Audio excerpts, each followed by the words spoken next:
At the beginning of the 16th century, a new dynasty known as the Safavid took control. Unlike many of their Islamic neighbors who were Sunni Muslims, the Safavid became ardent Shiites. The Safavid dynasty was founded by Shah Ismail, a descendant of Safi al-Din. In the early 14th century, Safi al-Din had been the leader of a community of Turkish ethnic groups in Azerbaijan near the Caspian Sea. In 1501, Ismail used his forces to seize much of Iran and Iraq. He then called himself the Shah, a king of a new Persian state. Ismail sent Shiite preachers to Anatolia to convert members of Turkish tribes in the Ottoman Empire.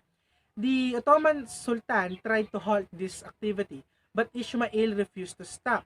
He also ordered the massacre of Sunni Muslims when he conquered Baghdad in 1508. Alarmed by these activities, the Ottoman Sultan, which is Selim I, advanced against the Safavid Empire in Persia and won a major battle near in Tabriz. However, Selim could not maintain and control the area in Tabriz, and a few years later, Ismail regained the control in Tabriz. During the following years and decades, the Safavids tried to consolidate their rule throughout Persia and used the Shiite faith as a unifying force. If the Ottoman have Sultan, the Safavid Empire have Shah, and the Shah himself claimed to be the spiritual leader of all Islam. In the 1580s, the Ottomans went on the attack. They placed Azerbaijan under Ottoman rule and controlled the Caspian Sea. This forced the new Safavid Shah or new Safavid leader, namely Shah Abbas, to sign a peace treaty with the Ottoman in which he lost much of territory. The capital of the Safavids was moved from the northwestern of the city of Tabriz to the more centrally located city of Isfahan. Safavid reached the high point of their glory under Shah Abbas, who ruled from 1588 to 1629. And if the Ottoman have Janissaries or elite guard, the Safavid Empire also have their elite guards. And under Shah Abbas, he also strengthened his army, which he armed with the latest weapons. In the early 17th century, Shah Abbas moved against the Ottomans to regain their lost territories in the first peace treaty they did. He was helped by the European states whose leaders view the Safavid as useful allies against their enemy, which is the Ottoman Turks. The Safavid had some initial success, and they could not hold all their territorial gains against the Ottoman armies. Nevertheless, in 1612, a peace treaty was signed that says to return Azerbaijan to the Safavids. After the death of Shah Abbas in 1629, the Safavid dynasty gradually lost its vigor because the successors of Shah Abbas lacked of talent and political skills. The power of Shiite religious elements began to increase from the Safavid society at large. While intellectual freedom had marked the height of the empire, the pressure to conform the traditional religious beliefs called religious orthodoxy increased. Example of this, Persian women who had been considered freedom during the early empire were now forced to seclusion, meaning they are being separated, and they are required to adopt the wearing of the veil. At last, in the early 18th century during the reign of Shah Hussein, Afghan people invaded and conquered Isfahan, or the capital of Isfahan, the capital of Safavid Empire also, so that the remnants of the Safavid ruling family were forced to retreat to Azerbaijan. Let's talk about the political and social structures. Persia under Safavid was a mixed society. Safavid had come to power with the support of nomadic Turkish groups, but the majority of the people were Persian. Most of them were farmers or townspeople. The combination of Turkish and Persian elements affected virtually all aspects of the Safavid society. The Safavid political system, like that in most empires, was organized in the shape of a pyramid. The Shah was on the top, the bureaucracy and the landed classes were in the middle, and the common people were below. What is the role of the Shah?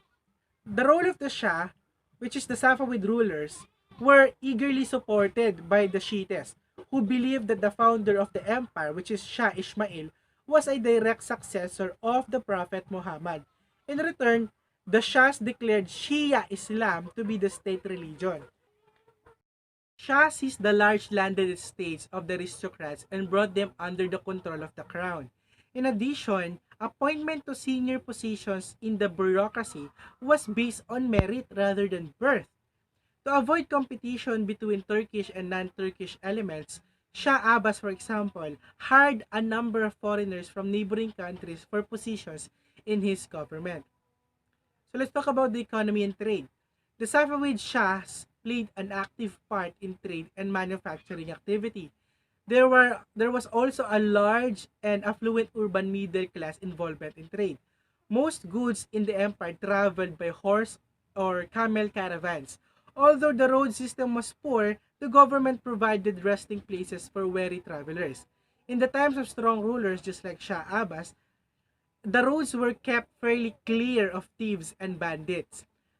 At its heights, Safavid Persia was a worthy successor to the great Persian empires of the past. However, it was probably not as prosperous as its neighbors to the east and west. Yeah, we have Moguls in east and west, we have Ottomans, and in Sid we have Europeans' power. In south we have Ottomans already. And Safavids found trade to the Europe very difficult. Knowledge of science, medicine, and mathematics under the Safavid was equal to that other societies. In addition, Persia witnessed an extraordinary flowering of the arts during the reign of Shah Abbas from 1588 to 1629. The capital of Isfahan, built by Shah Abbas, was a grandiose planned city with wide spaces and sense of order. Palaces, mosques, and bazaars were arranged around the massive polo ground. The immense mosques were richly decorated, and the palaces were delicate structures with slender wooden columns. To adorn the buildings, craftspeople created imaginative metalwork, elaborate tiles, and delicate glass vessels. Much of the original city still stands and is a gem of modern-day Iran. Silk weaving, based on new techniques, flourished throughout the empire. The silks were a brilliant color with silver and gold threads. The weaving portrayed birds, animals, and flowers. Above all, carpet weaving flourished, stimulated by the great demand for Persian carpets in the West. Made primarily from wool, these carpets are still highly prized all over the world and until now. Persian painting. Persian painting enjoyed a long tradition, which continued in the Safavid era. Riza-i Abbasi, the most famous artist of this period, created exquisite works on simple subjects such as oxen plowing, hunters, and lovers. Soft colors and flowing move were the dominant features of the painting of this period. The Indian subcontinent was still divided into a number of Hindu and Muslim kingdoms. However, the Mughal established a new dynasty and brought a new era of unity to the region. The Mughals were not natives of India, but came from the mountainous region north of the Indus Valley. The founder of the Mughal dynasty was Babur. His father was descended of the great Asian conqueror, which is Timur-Lenk, and his mother was a descendant of the Mongol conqueror Genghis Khan. Babur inherited a part of Timor-Lenk's kingdom or empire in an upland river valley in Sir Daria. As a youth, he commanded the group of warriors who seized Kabul in 1504. 13 years later, his forces crossed the Khyber Pass to India. Babur's forces were far smaller than all of his enemies. But they had advanced artilleries, including great armies, and used them to the great effect. With 12,000 troops against an enemy nearly 10 times bigger than them, Babur successfully captured Delhi and established his power in the plains of North India. He continued his conquest in North India but until his death in 1530 at the age of 47. Babur's grandson Akbar was only 14 when he came to the throne. Highly intelligent and righteous, Akbar set out to extend his domain. By 1605, he had brought Mughal rule to the most of India. So how was Akbar able to place almost of India under his rule at the young age? The answer is he used heavy artillery, just like his grandfather. Akbar's army were able to overpower all the stone fortresses of the rival. So Akbar conquest created the greatest Indian empire since the Maurya dynasty nearly 2000 years ago. The empire appeared highly centralized, but it was actually a collection of semi-independent states held together by the power of the emperor. Remember the story of the Mongol empires. They are nomadic people, but they're being unified by their leader, which is Genghis Khan. So that's like what happens in the India when Akbar became the leader. Akbar was probably the greatest of all conquering Mughal rulers. He is best known for being humane and being a kind leader, and also like all other Mughal rulers, Akbar born as a Muslim, but he adopted a policy of religious tolerance. As emperor, he showed a keen interest in other religions and tolerated Hindu practices. In the Ottoman Empire are very tolerant for the non-Muslim people. So here, Akbar was very religious tolerant. He even welcomed the expression of the Christian views by his Jesuit advisors. And also, Akbar have a Hindu princess as his wives. Akbar put his policy of religious tolerance into practice. Akbar was also tolerant in his administration of the government. The upper ranks of the government bureaucracy were filled with non-native Muslims, but many of the lower-ranking officials were Hindus, and it became common to them in the Mughal Empire to give plot of farmlands to the lower-ranking officials, and just for the temporary use. These local officials are called zamindars. They kept a portion of the tax paid from the peasants to be their salary, and then they are expected to forward the rest of the taxes from the lands under their control to the central government. And zamindars came to exercise considerable power in their local districts. Overall, the Akbar era was a time of progress, at least by the standards of that day. All Indian peasants were required to pay about one third of their annual harvest. Those are just like their taxes. They should pay to the state, but the system was applied fair and just. When bad weather struck in 1590s, taxes were reduced and even suspended. For a long period of peace and political stability, trade and manufacturing flourished in the Mughal Empire. The era was prosperous in the area of foreign trade. Indian goods, notably textiles, tropical food products, and spices, and precious stones were exported in exchange of gold and silver. And much of the foreign trade was handled by the Arab traders because the Indians, just like their Mughal rulers, did not care for travel by the sea. They are not good at traveling at the sea. So Arabs are the one who travel by the sea. So next we have the decline of the Mughals. Akbar died in 1605 and he was succeeded by his son Jahangir. Jahangir was able and ambitious. During the early years of his reign, he continued to strengthen the central government's control over his vast empire. Eventually, his grip began to weaken when he fell under the influence of one of his wives, a Persian-born girl named Nur Jahan. The empress used her position to enrich her own family, meaning she uses her power to put all of her family in the government or in the positions. She arranged a marriage of her niece to her husband's third son, which is the ultimate successor, Shah Jahan. So Shah Jahan became the leader after Jahangir. So during Shah Jahan's reign from 1628 to 1658, Shah Jahan maintained the political system established by the earlier Mughal rulers, just like his father.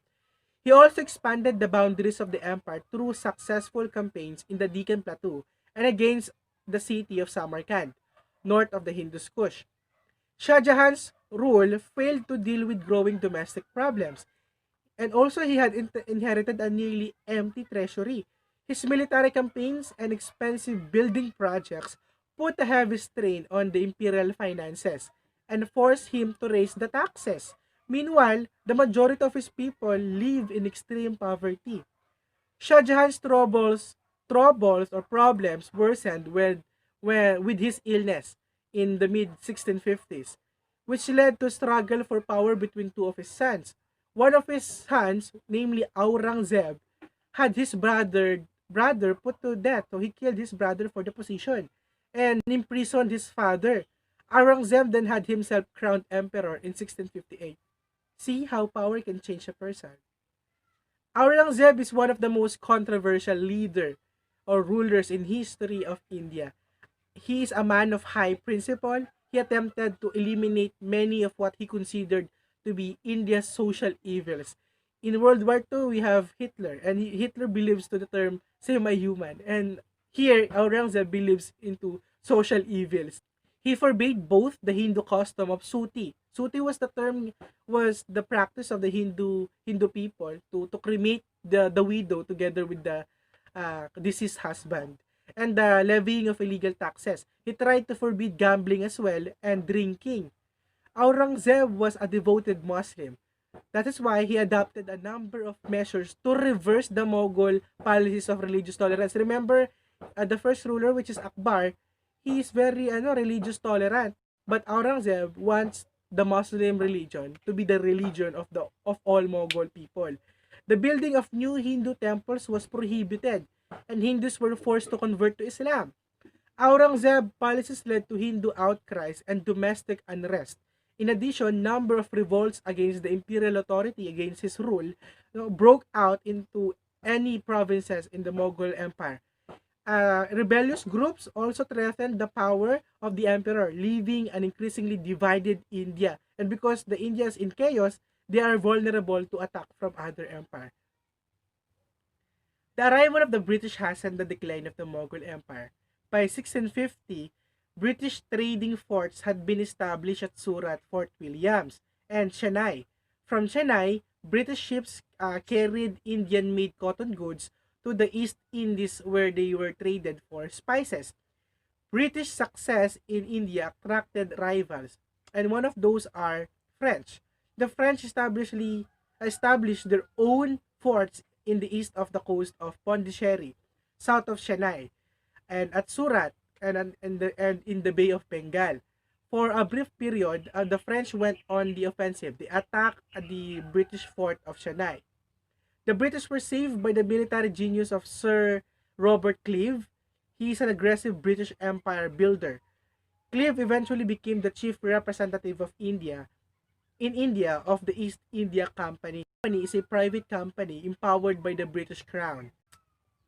As a chief representative, it was Clive's job to fight any force, French or Indian, that threatened the East India Company's power in India. Owing the Clive's efforts, the French were ultimately restricted to the fort at Pondicherry. They are being pushed out of Pondicherry and a handful of smaller territories of the southeastern coast. While fighting the French, Clive was also consolidating British control in Bengal. The Bengal state in which Fort William was located, the Indian ruler of Bengal had attacked Fort William in 1756, and he had imprisoned all British soldiers or British garrison overnight in what became known as the infamous Black Hole of Calcutta. This Black Hole of Calcutta is a underground prison. The intense heat and crowded space had led to a disaster. Only 23 out of 146 walked out alive after the Black Hole of Calcutta.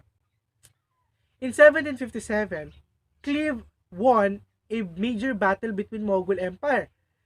He have only 3,000 people versus more than 30,000 Mughal soldiers and they won in the Battle of Plassey. So, as part of the spoil of their victory, the failing Mughal court gave the British East India Company the power to collect taxes from lands in the area surrounding Calcutta. Britain's rise to power in India. However, it was not just a story of constant success. Officials of the East India Company from the Governor General on down often combined arrogance with incompetence. They offended both their Indian allies and the local population, who were taxed heavily to meet the growing expenses of the East India Company.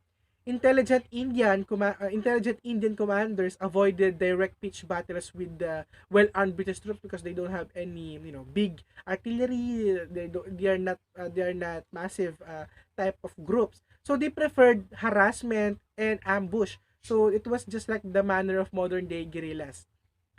In the late 18th century, the East India Company moved inland from the great coastal cities, just like the Chennai. British expansion brought great riches to individual British merchants, as well as the British officials who found out that they could earn money, obtain money from local rulers by selling trade privileges. And the British were in India to stay. Before, their main goal was to trade in India, but because they are getting richer and richer, the British were in India to stay. Society and daily life in Mughal India. The Mongols were foreigners in India. In addition, they were Muslim ruling a largely Hindu population. This result with a blend of influences, which is Persian and Indian or Hindus. The resulting blend of influences on the lives of ordinary Indians could be complicated. The treatment of women in Mughal India is a good example of this complexity. Women had long played an active role in Mughal tribal society, and some actually fought on the battlefield alongside men soldiers. And the treatment of women in Mughal India is a and Mughal rulers often relied female as the political advisors or to seek political advice.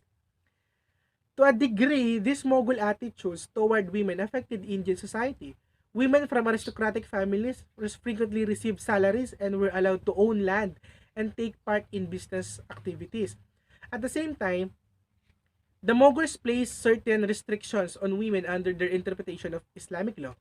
These practices sometimes were compatible with the existing tendencies in Indian society and were adopted by Hindus.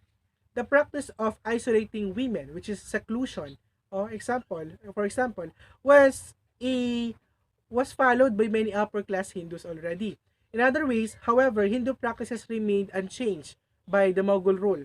The custom of suti continued. Remember when Aurangzeb forbade Hindu custom suti? But here, the custom suti continued despite the efforts of the Mughal rulers to abolish it. And just like suti, child marriage is still common, and it remained common in the Mughal society, mostly in the Hindu population. The Mughals era saw the emergence of wealthy landed nobility and a prosperous merchant class. During the late 18th century, this economic prosperity was shaken by the decline of the Mughal Empire, and of course, when the British came in India. However, many prominent Indians established the trading ties between foreigners and a relationship that temporarily worked to the Indians' benefit. Let's talk about the Mughal culture. The Mughals brought together Persian and Indian influences in a new and a beautiful architectural style. The style is best symbolized by the Taj Mahal. Taj Mahal was built in Agra by the Emperor Shah Jahan in the mid 17th century. The emperor built the Taj Mahal in memory of his wife Mumtaz Mahal, who had died at the age of 39 in giving birth in her 14th child. The project employed 20,000 workers and lasted more than 20 years. To finance it, because this is a big project, the government raised land taxes to increase the taxes of the people. And because of this, it drives all Indian peasants into complete poverty. The Taj Mahal, widely considered to be the most beautiful architectural building in India, and if not in the whole world. All the exterior and interior surfaces are decorated with cut stones, geometric patterns, or intricate inlays of colored precious stones in floral mosaics. The building seems to have monumental size. It is so massive, nearly blinding brilliance and delicate lightness all at the same time because it's barely white. Another major artistic achievement of the Mughal period was in painting. Like architecture, painting in Mughal India resulted from the blending of two cultures, the Persian and the Indians. Akbar established a state workshop for artists. Remember in the Ottoman Empire, the craftspeople or the artisans build guild for the students of arts. Here, they work under the guidance of Persian master and they create a Mughal school for arts. The Akbar style was the term given when you combined Persian and Indian style or motifs. Akbar also encourages artists to imitate European art forms, including the use of perspective and lifelike portraits.